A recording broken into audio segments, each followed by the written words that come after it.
out through on that first group, and maybe is going to go into be first through turn one. Yes, just there as the other guys go out a little bit wider. Nice, horse wet tyres and Supermoto goes together, and some of the guys use a wet type of tyre even in dry conditions at times. So they'll ride at home with these conditions, but there'll be a fair bit of splash for them with the mudguards being so high, so there'll be a fair bit of water being sprayed out there. So Mike Kyle, Dave Lewis, Steve Batts, just looking at whether it was Nick coming off the back of that field, so looking out for the 196 then of Nick Kempenhort, and he's on the Vitpillen, the 701. It's a fantastic bike from Husqvarna, so fresh off the showroom floor for him, and it looks to have taken control out there already, so a nice start. Welcoming the addition of a few from our Supermoto lineup today, including our two Wanganui riders, Godfrey and Nicholas, so they will be out there to join us, and we'll talk more about Nick Payne. Spotted Nick this morning, and always good to see him.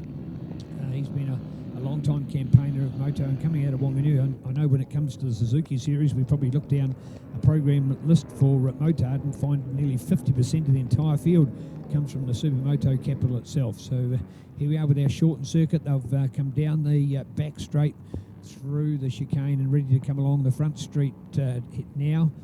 Here, courtesy of Kawasaki, and looking for that update. So still Nick in front, and going back to Mike Kyle, the best of our Supermotos, and they're just a margin between them of 0.558, so nothing on that one at this stage. So good work. And it is Nick, and you look at Mike down the corner, see if he could have some traction through there, it would be definitely the better of those two. Along the legs there by Nick to have some control out there. And a little bit of drama down on the corner when we spotted the yellow to go, and a bike on the outside of the corner. The rider looks to be okay, and where the marshal's quickly running across to see that that's all okay. For those of you on the update with Ctas, you'll have that almost right in front of you. All those marshals just so quick to get there, which is great to see. I want to congratulate our crew behind the scenes here, the Hamilton Motorcycle Club, Catherine and Steve doing a marvellous job here and controlling this event. And well, the conditions aren't too polite today, only for the brave and the hardy. And it might have warmed up, but if it has, it's probably only gone to 6 or 7 degrees. It's very cold, probably, one would hope, almost the last coldest day of the year, with hints that our weather's going to warm up a little bit through September. But here we are, back to the update. We've got a stationary yellow, still got a light out there. They're almost off the track though, so it won't be a significant problem as we look to Mike, who's got the race. In fact, the Motard boys completely taking control there, so Mike and Nicholas go for the advantage, and a margin between them of 0.6, and last lap leader and Nick Kempenhort is just back by 0.3 and behind Nick, so effectively nothing much on that one. So there you are, Mike and Nick, the Motard boys taking the advantage. Just as we see the fact that heavy rain had come, I'll tell you one thing, after that rain has moved off, there's even some hints of blue sky just showing through to the south at the moment, and we can see now probably 2/3 of the way up Tauhara, for those of you that know this picturesque Taupo Motorsport Park. And somebody else with a bike to push from the marshals are pushing right over there on turn 4 as well, so they've pushed that one out of the way. So that's 2 of the bikes that we've got, yeah, indeed. And in fact, one of those is Phil Duffy, and Phil is back with it. Brian Ashdown entered, but then he hasn't done any laps. I don't think anybody went down in lap number 1, so I think we're going to probably see somebody else missing from those results when we do our next update. NV Motorcycles, Intermediate and Supermoto, 2 classes combined out in the same race. They don't look out of place. A lot of people have talked about the fact that Supermoto are fit with another conventional bike racing class. Well, these guys don't look too bad at all. In fact, it is a Supermoto 1-2 here at the moment, and maybe a change, looking to come through. Oh, pretty close, and no, Mike's just holding it, and Nick Payne on the Dibbon Sports Suzuki RMZ 450 looking for every advantage to try and get over him, so this is great to see. So looking out, Supermoto, Mike Kyle out of Whakatane on the Husqvarna FC 450, and he gets the drive out of the corner. But I tell you what, look at that from Nicholas. He has a dab up on the inside every time he makes a drive for it. And with this rain to stop, and definitely more hints of a blue sky showing through, and we can just look outside to these conditions, and I know you can still see that there is rain coming down, but the good feature is certainly it's almost one of those examples where at the southern end of the circuit it might be not raining, and it is here at the northern part. So conditions very, very different, and we say that from the point of view of just adoring the weather here yesterday in beautiful Taupo, as it was around many other parts of the country, but certainly nothing like that here today. The Mike Cole and Nicholas Payne battle out there at this stage. Intermediates is Nick Campenhort. You go a long way back then to Doyle Maratia along with Connor Rogers, because it's the moto guys that have been dominating the landscape here today and taking first, second, third, fourth. So first, second, fourth, fifth.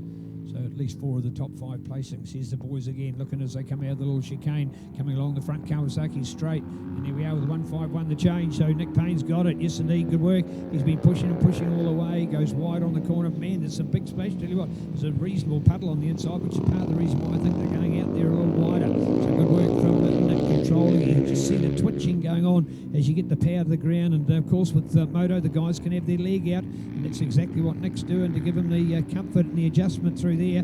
So good work on that RMZ. We saw what Richie Dibbett himself could do on an RMZ, even though, of course, he was only able to take on a short part of the series. He had prior to the Suzuki series last year, which has effectively become the New Zealand Supermotard Championship unofficially, because it is such a dominant class and such a good one, because, man, motos around here at Taupo are fantastic. Go to Manfield, where we use a shortened circuit there just for that moto class, and of course going to a street meeting, which is effectively where moto's origins were from. So converting these motocross bikes. Speaking of motocross, great news overnight. Congratulations to Courtney Duncan winning that world title. You heard it, the world title, missed in 2016 and 2017 and 2018, all with some freaks, including the worst one of them all was when a photographer stepped out on the track and she hit the photographer and crashed and injured herself. And other ones, including the run-in with officials and the other stories. But anyway, she's finally done it. Not third time lucky, but fourth time lucky. White flag is there at the moment. White flag is out. And the Suzuki of Nicholas Payne taking the advantage at the moment. So to Courtney, had the privilege of seeing a race since she was around 6 or 7 years of age, and now to do that at 23. She is exceptional, the fastest woman in the world. And what an awesome heritage New Zealand has got in that place. And of course, Catherine Oberlin Brown, formerly Catherine Prum, 2-time World Woman Cup, as it used to be called in those days, in 2006, 2007. So New Zealand has now won 3 World Women Motocross titles. What an absolute honour. And really showing just what our country's all about. When we put, of course, World Women's Cup road race winner in Avalon Biddle with it, we now effectively got the best woman road racer and the best woman motocrosser in the world coming from little New Zealand. So what a great story to tell, and one I'm sure that we'll be beating some drums when we go back to the FIM to say just what we're doing for motorcycle sport here down under. So special story for Courtney. All the best to Mum and the team down there in South, and Noddy. I know, mate, it will be a special opportunity for you and to the rest of the extended family. Of course, to people like cousin Regan as well, that's done a lot of good motocross. There's a neat story to tell. So well done to the Otago fraternity, all those behind her and all those as part of her today. A neat story, and let's celebrate that in New Zealand motorcycling. And hopefully it will be lead story tonight on TV1, TV3 News. If not, it'll certainly be there. I've certainly got lead story on a radio sports section this morning, which was awesome, and particularly the day after an All Blacks win, that we can be number one is something special. There you go, Nick Payne to take the victory. Back to the racing with Mike Kyle in that second place, a margin in the end 3.2 seconds. So Nicholas Payne, a controlled ride there on the Dibbett Sports motorcycles, Suzuki RMZ 450 Moto, and Nick Kyle out of Whakatane on the Husqvarna gets that second place. Looking out for Nick, he's just cruising. In fact, he was just actually putting his hand up by his visor, which may have been part of the reason. Man, the vision out there must be non-existent. It's a dull day, but as we say that, from the south here, you can start to see the blue sky breaking in towards the bottom end of Taupo, so we could be in for some nicer weather after all. Nick Campenhort taking that third place. Fourth goes to David Lewis from Wilson Woods. They're both moto riders. Then going back to the second place, but sixth overall for Doyle Matatau. and he will be there in 6th, 7th to Connor Rogers. Godfried in there in 8th, looking out to Nigel Lennox in there as well. Nice to see the high access rope man joining us. Nigel, always loving his road racing, not a young man. And when I talk about high access rope, this is a guy who's an abseiler, professional abseiler. So this guy's used to hanging around 10, 20, hundreds of metres off the ground. So the fear factor is nothing in motorcycle racing when you can do that kind of stuff for a living. In there, Nathan Barney as well. And in the end, in fact, we talked about the fact that there was a couple missing. In the end, we've lost 4 of them. Vaughan Main, Stephen Bates, Philip Duthie, and I don't think a start for Brian Ashdown. So certainly 3 that appeared to have gone down during the race. As we see the weather improving all the time, the blue sky starting to roll further up from the lake, and it'll be, I'm sure, up to the grandstand to meet us here shortly. So conditions improving as I look down to the ground, and yes, just a few spits there, but we must be towards the end of it. So hopefully the sun to shine as we can see more of Mount Tauhara to our southeast. To bring on the great conditions, we're here at Taupo with the Kawasaki Road Race Series and another exciting battle.